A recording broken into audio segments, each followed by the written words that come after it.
लोकतंत्र का उत्सव शुरू हो चुका है और पूरे देश में इस समय चुनावी घमासान है। बात करें, इस समय 2 चरण के चुनाव हो चुके हैं और तीसरा चरण होने वाला है।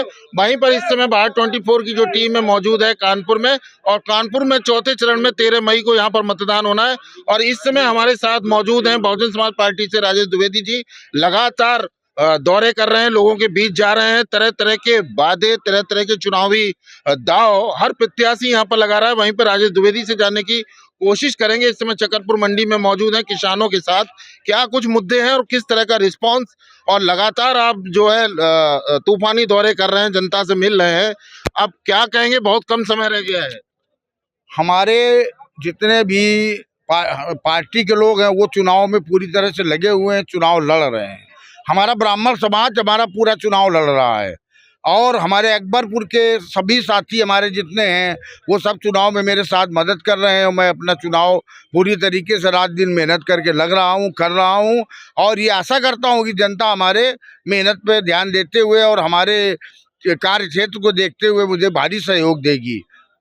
और भाई साहब मेरे, हम देखते हैं कि आप अक्सर देख रहे हैं, आपको कहीं कहीं हमने आपको भावुक होते हुए भी देखा है। क्या वजह है कि आप कभी कभी भावुक हो जाते हैं लोगों के? भावुक होने का कारण ये है कि क्षेत्र बहुत बड़ा है और जहाँ मैं नहीं पहुँच पाता हूँ वहाँ लोग बहुत कंप्लेन भारी करते हैं और वो मेरे बस में नहीं कि सब जगह पहुँच सकूँ।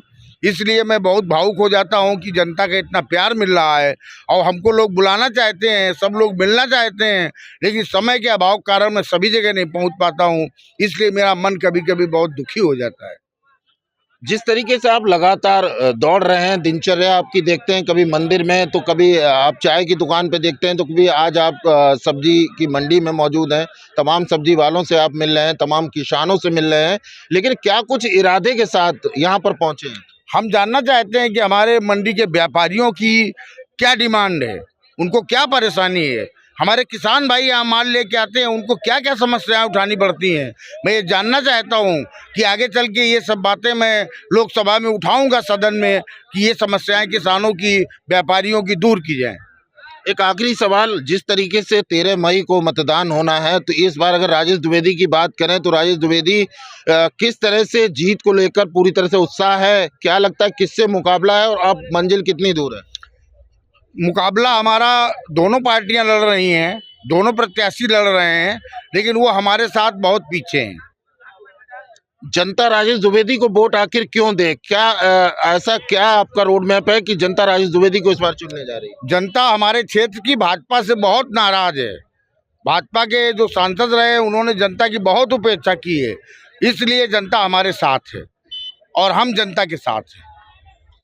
बहुत कम शब्दों में जानना चाहेंगे, बहुत क्या रोड मैप, 3 अगर मुद्दे जाने, सबसे अहम मुद्दे 3।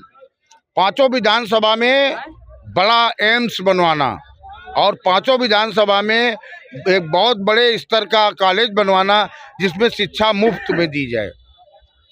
बहुत बहुत धन्यवाद हमसे बात करने के लिए। ये थे राजेश द्विवेदी। साफ तौर पर जिस तरीके से कहें कि लगातार जिस तरीके से सियासी घमासान इस समय पूरे देश में है चुनाव को लेकर, वहीं पर बसपा को जिस तरीके से कहा जा रहा था कि बसपा पूरी तरह से साइलेंट है, तो कहीं ना कहीं बसपा के जो प्रत्याशी हैं इनका साफ तौर पर कहना है कि पूरे जोश खरोश के साथ ये मैदान में है और जनता का अपार समर्थन मिल रहा है। अब जनता को ये तय करना है कि जब 4 जून आएगी तो किसके सर पर जीत का ताज होगा। सहयोगी अर्पित के साथ सुमित अवस्थी, भारत 24 कानपुर।